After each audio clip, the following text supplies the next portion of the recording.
Shalom, and welcome to another in our series of podcasts from Temple Beth, a dynamic center for conservative Judaism in Los Angeles. This is a recording of a Shabbat teaching with Rabbi-Cantor Hilary Chorny. Today, there is a tradition, in some communities, a tradition of always learning Pirkei Avot between Mincha and Mariv, always learning from the tractate of Avot. And today is a day when those communities that would traditionally learn that would pause and learn something else. There's generally been a disruption, both in form and in content. This is a disruption in our learning because I'm bringing what my colleague Vanessa Zoltan, who is a colleague and study mate from Harvard Divinity School, what she calls sacred text. But of course, the sacred text is not a canonical sacred text. Instead, it's a text that we treat as sacred. The poems that I'm bringing tonight, and I was tempted to bring all 10 from this teaching, but I'm just bringing 3, come from Rachel Korazim, who is a scholar in residence and in Jerusalem with the Hartman Institute, with the Shalom Hartman Institute. And they offered a global day of learning upon the first yahrzeit, the first marking of a year past October 7th. What I want to get at in the next 20-ish minutes is the notion, ultimately, that what we do with kinot and poetry on Tisha B'Av is something that Jews have always done and continue to do with poetry. What that thing is, we're going to get to. So I will pass the mic less than usual, mostly because I see that all of you are enjoying your Suda, and also because there's a lot of thick Hebrew texts, which I want to page through. Now, Rachel, when she taught on these texts, and I had the fortune of doing this learning with her, began not with the new poetry that emerged in Israel and from Israelis after October 7th, but instead began with the poetry from 1 year past the most important first war that took place in Israel. So what year would that have been? In 1948 is the war. 1949, we get this poem on the front page. She said that she brought both the young and the old picture of Chaim Guri, but look at this young, suave picture of Chaim Guri, who was actually alive until just a few years ago. This is who wrote this poem, this young man looking around, seeing the loss. And instead of writing a poem, he also wrote poems celebrating the Tzionut and the victory. He lived a very long life. He, instead of just writing poetry about the victory that they were celebrating 1 year later, what he noticed 1 year later was loss. He wrote the following: Kivar shana, lo hirgashnu kimat eich avru hazmanim bistotenu. Kivar shana, v'notarnu me'at ma rabim, she'enam kivar beinenu. Kivar shana is it's been a year, but it also means already a year. Kivar shana, it's almost a question. We barely felt how the times passed in our fields. It's been a year. We remained but a few. So many are no longer with us. He called this poem Re'ut, called this poem friendship. And it was a noticing of the things that are gone. The image, of course, that his poem turns on are how is it that the stadot of the fields are emptier. He uses this image of the harvest, which is a trope of Jewish festival celebrations. He uses this image to note how the fields are emptier. But of course, fields, sadot, are also a way of thinking about the places where our soldiers go and sometimes don't come back from. So this is a poem that is in the tradition of the poems that we're about to see, which are people contending with who is no longer here and the kind of disruption that they are experiencing with those people no longer here in sight. Now, I want to share with you something that Rachel Korazim shared that took me a little bit by surprise. And it's one of the gifts that she has as an Israeli and as a Hebrew speaker to look at language differently than I do, gazing from a distance at October 7th. She calls her volume, the anthology of poetry in which many of these poems I'm about to share are included, Shiva. At first glance, as somebody who works in Jewish liturgical realms and in congregational life, the instinct is to think that we're talking about Shiva as in what? As in Shiva, colloquially in Jewish English. We're talking about Shiva as in the 7 days of mourning, Avelut, that take place after the immediate burial, after the loss of a loved one. But she says, you have to understand that for Israelis, when they name the equivalent of the secular date of October 7th, they say Shiva be'October. Shiva be'October. And that there's a second valence that is always there and never missing, that it was Shiva be'October, but now glancing back at it a year later, that we should understand as it being the first miniature circle of Avelut that took place. You have a thought about this? The very interesting thing about it is that no date has remained in Jewish history that hasn't entered the Jewish calendar. And the very interesting thing is, because of the contradiction between Simchat Torah and Shiva October, it is a date that is being remembered in secular calendar, which is a very interesting type of thing. It's called, in Hebrew, it's called the bitter Shabbat, but very seldom do you see the juxtaposition of that with Simchat Torah. It just is too conflicting to be able to say the two words together. So it's a beautiful thought. You can keep it on your table if you'd like. I think there's another microphone over there as well. It's a beautiful thought, and I'll also share that in the early days, I wish I could remember off the top of my head, ask me later, I'll look it up. There was a wonderful Israeli scholar who said that Shiva be'October was immediately an important way of noting to the outside world. I'll speak more to this when I give an introduction to Eicha tonight, but the notion was we needed the globe. We needed the outside world to understand what we were talking about. When we say September 11th, whether people speak English or not, there's a general global understanding of what that means, but it also reminds me, Michael, of that notion that emerged right away, that we wanted other people in the world to see October 7th and understand what that date meant in a way that was really only internally understood by Jews. So it's also that juxtaposition taking place as well. And we'll get back to this notion of calendar with the third poem. I want to turn to the inside front page of this packet, to the first poem from a first set of poems. This first set of poems that Rachel contends with and that come from the anthology are a set of poems that deal with the idea of loss and the guilt that comes along with it. The custom when it comes to Israeli poetry, and generally all poetry, is to do a full read-through in Hebrew and then in English. That's what I'll do. And then I want to walk us through some of the sources and ideas that show up. So first, the bottom right. Kimat Shakula. This is by Tali Asher. Ani em kimat shakula. Kol yom od kitzat shakula. Ani al eden hashechol. Em pere shakula tirom. Shakula tat shakula. Shakula le'em shakula. Ani em ma'ala le'ola. Nivhalu atzamai shekuli shakula. Binchila shakula, le'at shakula, od me'at shakula. Tali Asher, almost bereaved. I am an almost bereaved mother, each day a bit more bereaved. I am on the threshold of bereavement, a pre-bereaved, not yet bereaved, under-bereaved mother, equal to a bereaved mother. I am a sacrificing mother. My bones shiver as I am totally bereaved. Forgive my bereavement, little by little becoming bereaved, soon bereaved.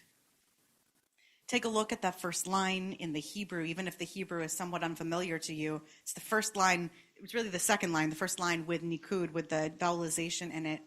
That idea of kimat shakula really refers to this idea of being almost, just by a thread, just by a hair, I am not bereaved.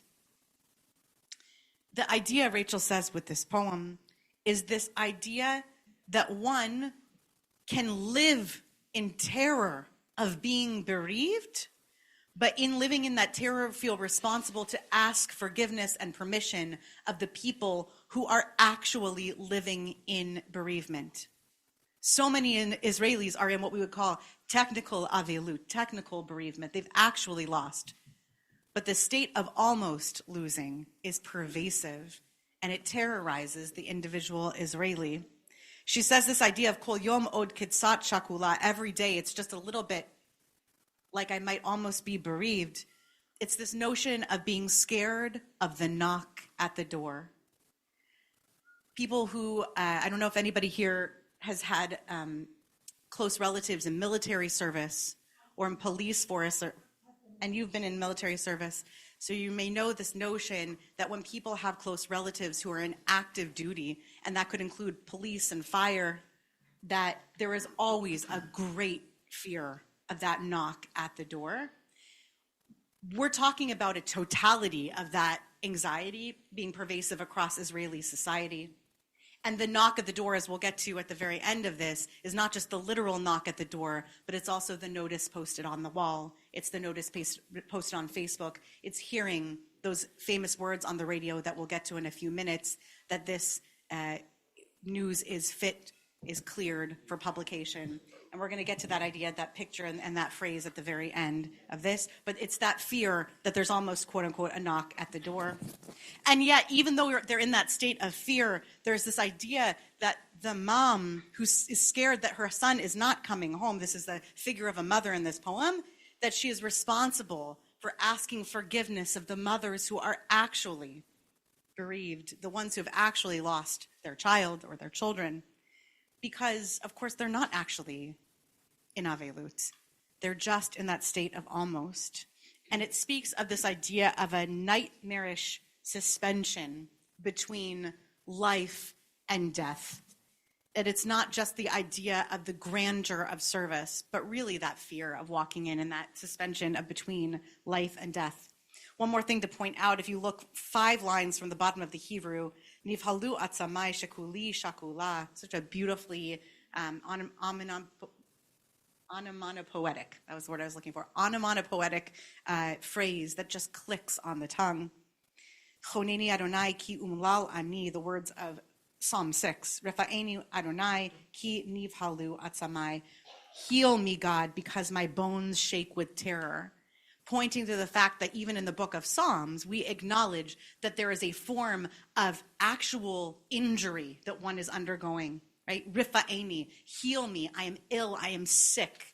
It's a sickness. It's not avelut, but it is a sickness of terror, and that the bones are shaking. These are the very same words used in the poem. I want to move quickly to the next page. If you go to what has a 2 at the top of the page, Orit Klopstock's poem. She extends this idea of the every person being connected to every death and the fear that we might be one of many, but she does it in a very different way. Again, I'll read the full poem in the Hebrew, and then I'll move into the English. Zerak Mikri. This is a poem by Orit Klopstock. Zerak Mikri shehem tosu otach velo oti. Amech ami, damech dami, pa'am hayiti eden, neta oshani. Hayom at ההיסטוריה היהודית, בפעם 6 מיליון ואחת את מוכיחה. ההיסטוריה לעולם חוזרת, גופך בית מקדש חרב, ואני ציפור, נמלטני מפח יוקשים. אני איתך. Ba'asher titzrechi etzrach. In English, Orit Klopstock, the title that Heather Silverman gave this is, It's Only by Chance. It's only by chance that they caught you and not me. Your people is my people. Your blood is my blood. Once you were Eden, Neta, or Shani. Today you are Jewish history.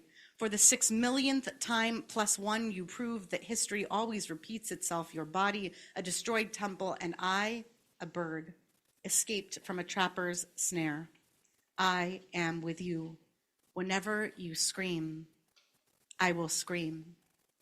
Twice in this poem, both the second and third lines in English, and then that last line as well, which you can hear also in the Hebrew, we have allusions. If you take a look on the next page, turn to the back of that page, you'll see the allusions to at least one of the verses that's mentioned here from the book of Ruth, which we read on Shavuot.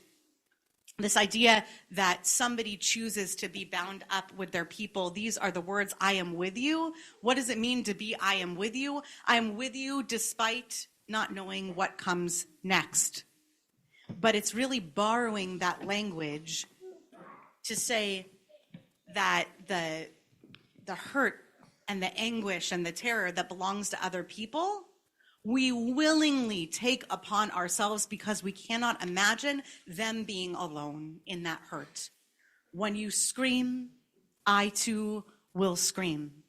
But that's in contrast to a different idea that's on the page. This idea that we are connected to every single hostage. How is it that we're connected to every single hostage? Because it could so easily have been us.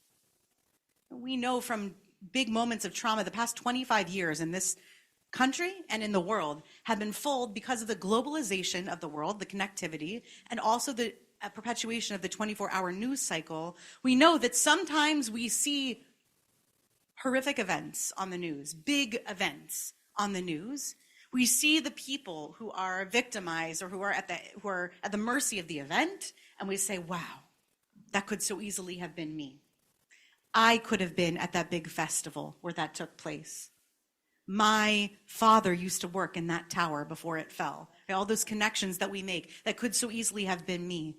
In this poem, Ori Klopstock is saying that is every Israeli watching every single news bulletin. Every single time that they see someone mentioned, they say, oh, it so easily could have been me. Rachel also took a moment, Rachel Corazine, the one who was the lecturer for this almost a year ago now, she took a moment to say that Israelis, generally speaking, in the world of poetry are very hesitant to make connections to the Shoah unless they are explicit connections to the Shoah. Not that they don't write that way, but rather that it takes a lot to be able to say something like the 6 million, the 6 million. But she says it's illusory, it's an allusion to the 6 million and not directly using the word Shoah, because the connection isn't one of saying this is like the Shoah, lest we misread it that way, but rather that the poet is saying that what happens is we find ourselves in a position in which we are similarly helpless and we are similarly feeling what she calls accursed. It feels as though, whether it's divine or human, we were just damned in the situation. It was such a terrible moment of slaughter. And I'll come back to the word slaughter at the very end. There's one last thing that I want to mention in here. And I have to admit that it's something that before taking this course, I didn't consider, which is that every single person and every single family who is announced either as hostage, freed, dead, alive, who's mentioned in the news, now has to contend with not just being a private figure, but being a public figure. This poem also contends with that idea. Now we are part of the masses who are a part of a public story, a shared narrative. We become a part of what she calls Jewish history. And what is Jewish history? Except that your name is written in the books, but not for good. And that's a really difficult notion because, of course, it's hard enough. Every single person in this room who has been close to or touched loss or had loss touch them knows that it is hard enough to experience loss on that private plane. The public plane, too, is added to this idea. Finally, just because we only have a couple of minutes left before we move into Birkat Hamazon, I want us to take a look at the poem calendar. This came from a second section. This is the inside of that third set of pages. It has Ruth and the Psalms at the top. This goes back to the idea, and Michael mentioned this briefly at the beginning, this idea that the calendar itself has a juxtaposition that cannot be forgotten. Simchat Torah, October 7th, they are bound up in history. But this instead, this Lital Kaplan poem contends with the idea that it seems like the holidays don't work anymore. And here's the poem. Efshar le'eroz et ha'chanukiot, v'la hashivan, v'lit rinot, Hanes lo matzliach le'echoz biftil yamenu. V'ze lo inyan shira'ui lefirsum. I'll come back to that in a moment. Hamavet Allah bechalonenu. V'shum chanukiyah shehinachnu al kav hatefer. Ben abayit lirshut harabim. Lo hitzlicha lachasom et darko lema'aseh hamavet yoshev besalonenu. Al haritzpa hakara. Mesovev. בדווקאות סביבון עופרת, בו שתי פאות מחוקות והנותרות מקרקשות בכל נפילה. היה פה. We can pack up the Chanukiot and put them back in the cabinet. The miracle cannot kindle our day's wick, and it's not something worth publicizing. Death climbed through our window, and no Chanukiah we placed on the seam line between home and the public domain could block its way. Death is actually sitting in our living rooms, on the cold floor, spitefully spinning a dreidel of lead, 2 of its faces erased, the remaining ones rattle with every fall. Hayapo, happened here. Turn to the final page on the back and side cover. She says this idea of Mishum Pirsume Nisa, that the Chanukiah is supposed to be lit in order to publicize the miracle, is horrifically bound up with that phrase.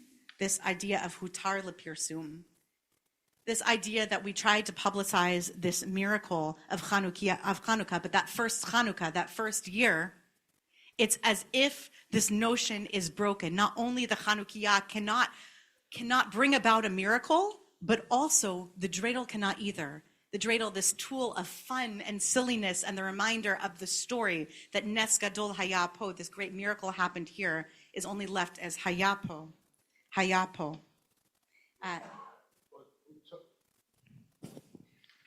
In the Israeli news, they will tell you that 4 soldiers have been killed and not mention their names because it's not permitted to proclaim them.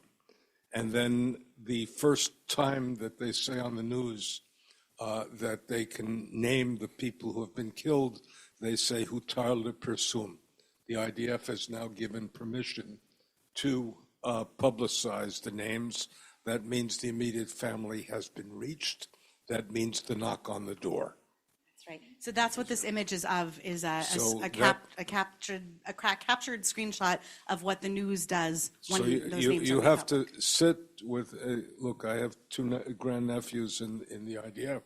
You have to sit in a home where immediately 4 soldiers have been killed, and you don't know the names, and anytime anybody's walking up the door, you're scared out of your mind that they're walking up the door to knock on your door.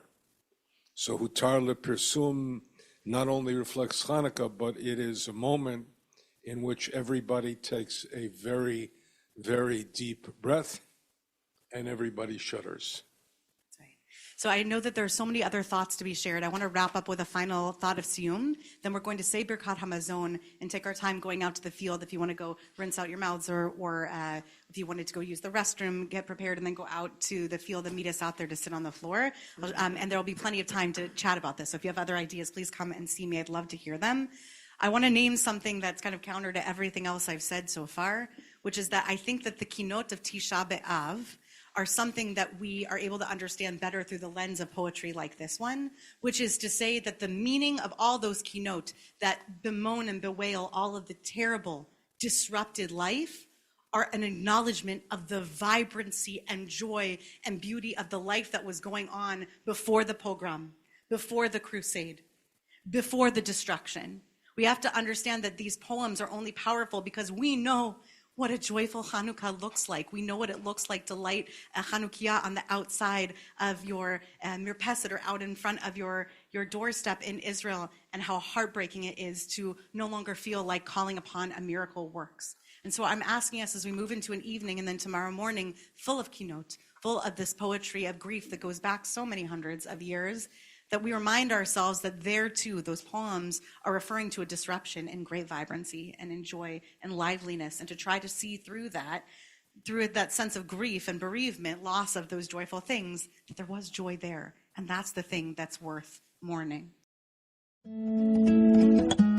You've been listening to another in our series of podcasts from Temple Beth Am, a dynamic center for conservative Judaism in Los Angeles. If you enjoy these podcasts, we invite you to write a review on the Apple Podcast website or wherever you get your podcasts. For more information on Temple Beth Am, Los Angeles, please visit www.tbala.org.